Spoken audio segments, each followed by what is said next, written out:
sama dengan das sollen, nggak selalu itu ya. Nah, jadi kalau seperti itu maka kita punya yang 5 tadi ya. Nah, karena ini sudah jarang saat ini 20 ini, maka sudah ya kita tinggal apa itu menganggap menjadi oligo saja, karena oligo yang banyak kita temukan saat ini ya.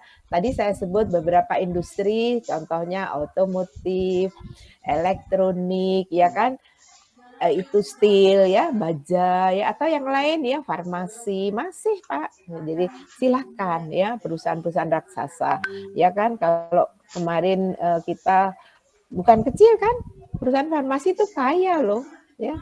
Coba aja Bapak hitung, sekali beli vaksin tuh harganya berapa, ratusan ribu kan ya. Dan itu didominasi oleh perusahaan-perusahaan besar, merek-merek Sinovac, Pfizer ya kan. Ya seperti itu kan, jangan dikira besar gitu ya. Ya barangnya kecil tapi menyedot uang yang besar. Kalau enggak kita nggak akan minus Pak pertumbuhan ekonomi kita. Rate of growth kita di tahun 2020 itu negatif. Ya kan? Nah, oleh sebab itu, nah ini strukturnya aja dulu. Jadi seperti itu, nanti baru dari sisi produsen. Ada satu sisi lagi, yaitu melihatnya dari siapa? Konsumen. Jarang kita bahas karena nggak mungkin, nggak ada waktu ya. Kalau nanti kita mau mendalami itu bisa, tapi jarang ya kita. Karena di produsen aja sudah banyak. Nah itu ya. Jadi tadi persaingan sempurna udah ya, terus monopoli belum karena saya belum masuk. Nanti detailnya seperti apa? Ini boleh dijalanin Pak. Yang ini kita lihat sedikit lagi supaya kita bisa bahas masuk ke ini aja, langsung ke kurva. Kalau equation tuh gampang ya. Ini saya kasih contohnya kan mudah. Nah ini ya. Nah di pasar persaingan sempurna. Pertanyaannya sekarang, keinginan produsen atau penjual mau untung atau rugi? Untung Bu, untung. Untung dong. Untung. Iya, jelas ya Pak ya. PLN suruh rugi mau nggak? Nggak mau Bu, nggak mau, nggak mau. Nggak mau dong Pak. Nah, monopoli itu belum tentu selalu untung, belum tentu. Ada kalanya dia rugi.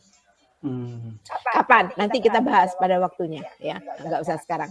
Nah kita kan fokusnya sekarang ke perfect competition, persaingan sempurna dulu. Jadi yang banyak tadi itu. Nah kalau kita mau untung di mana? Bapak harus lihat ya. Di situ ada cost ya, ada cost dan ada revenue. Cost itu adalah merupakan biaya-biaya pengeluaran ya. Kemarin kan kita udah bahas biaya, cost ya. Cost of firm itu kan biaya produksi. Nah itu berarti kita akan mengeluarkan uang. Iya. Arus kas kita apa? Cash in atau cash out? Biaya. Cash out, Pak. Cash out. Bapak jangan berharap kalau kita mau produksi, mau ambil dana dari mana, Bapak? Lihat, pasti yang jelas cash kita akan keluar terus, cash out terus. Nah, kapan Bapak dapat cash in? Setelah menjual.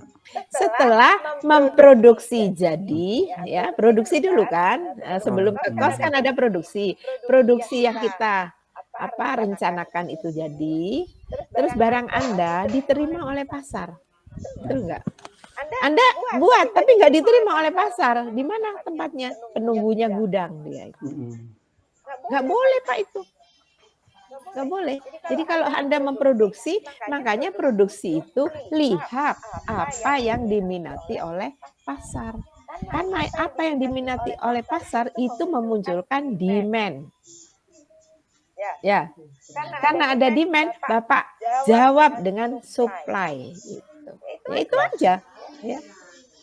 COVID melanda dunia, demand obat, demand vitamin luar biasa besarnya, demand alkes juga luar biasa kan gitu ya. Nah ini tantangan gitu, ya kan. Nah oleh sebab itu memproduksi harus kita cek market pasar ya supaya kita tidak mengalami kerugian gitu. Ya. Nanti demand itu macam-macam itu nanti ya, kita turunannya itu nanti ya, tapi ini kan kaidahnya. Kaidah itu prinsip dulu. Sama seperti saya mau bikin baju, Bu. Oke. Bajunya apa? Casual. Oke. Casual itu kan santai ya, baju santai. Nah, harus pakai apa? Ada badan depan, ada badan belakang, ada tangan, kan gitu ya. Ada tangan ya. Nanti masalah model terserah itu. Yang jelas kalau kita mau bikin baju casual, pasti Anda akan menyiapkan pola ya, atau patron. Ya, patronnya itu harus memuat sekurang-kurangnya ada badan depan, ada badan belakang, ada tangan, sudah. Nah, nanti masalah lain-lain ya aksesoris itu variasi. Ya, tapi yang kita bicarakan yang pokok. Nah, seperti itu. Jadi kalau kita belajar pokoknya dulu. Ya. Nah, nanti itu variasi, Pak. Variasinya pakai ini, pakai itu, pakai apa lagi gitu, terserah. Itu nanti banyak ragamnya ya. Nah, silakan. Jadi kalau mau cari untung kapan muncul? Ini di grafik ini kecil ini memang. Tapi Bapak bisa lihat itu yang di atas pada waktu kita 0, cost itu di atas. Ya, nah, sedangkan cost itu di sini ya. Nah, ini kenapa ada di atas? Ini sumbu tegak ada di atas karena kita punya fixed cost. Kemarin sudah dibahas. Fixed cost itu mau produksi tidak produksi, perusahaan tetap mengeluarkan biaya tetap, kan gitu ya. Makanya disebut fixed cost. Nah, karena dia di atas, maka kalau Anda tidak produksi 0 pun biaya tetap keluar.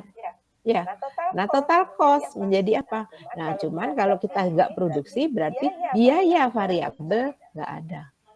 Ya, jadi kerugian paling minimum kalau kita bekerja di fixed cost. Tapi kalau kita nanti barangnya sampai nggak laku hanya jadi penunggunya gudang, berarti Anda menanggung beban fixed cost ditambah variabel cost menjadi total cost. Ya kan?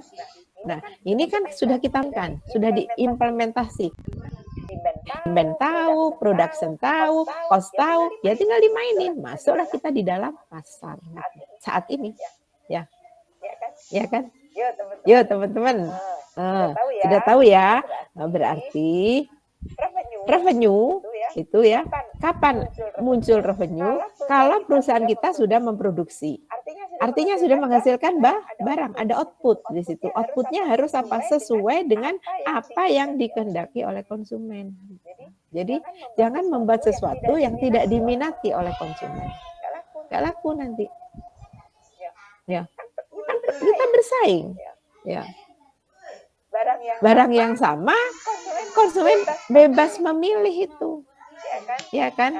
Karena tadi ada di pasar persaingan sempurna. Orang menganggap mau wortel Cianjur, mau wortel Ciwidey, mau Lembang nggak masalah, mau Cipanas juga nggak masalah. Ya, yang penting saya makan wortel dengan kualitas bagus kan gitu aja. Ya, satu mungkin. Yang kedua apa? Best price. Best price itu harga yang terbaiknya berapa gitu. Jadi jangan menjual barang berlebihan, ya, menawarkan terlampau tinggi, tapi juga tidak dianjurkan menawarkan barang Anda terlalu rendah. Yang paling tahu siapa Anda. Makanya disebut best price.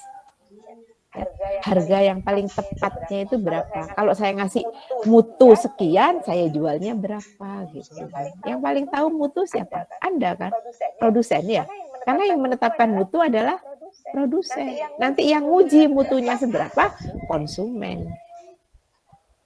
Ya. Ya teman-teman ya. Nah, itulah gunanya. Jadi kita menggabungkan beberapa ilmu di situ. Disiplin ilmu. Ya. Bapak, gembar-gembornya iklannya wah selangit. Ya. Memang sudah dipercaya iklan itu bisa mendongkrak sales, penjualan kan gitu ya. Nah, betul itu, teorinya nggak salah, marketing memang betul gitu ya. Nah, tapi ini bisa terjadi kalau didukung oleh produksi. Orang produksinya dukung, bikinlah apa? Produk yang bagus mutunya. Ya. Nah, kalau kita bersaing kan ada 3 hal yang harus Anda perhatikan. 1, sudah masuk pasar nih. Apa? satu, Anda harus bisa menyiapkan produk dengan kualitas yang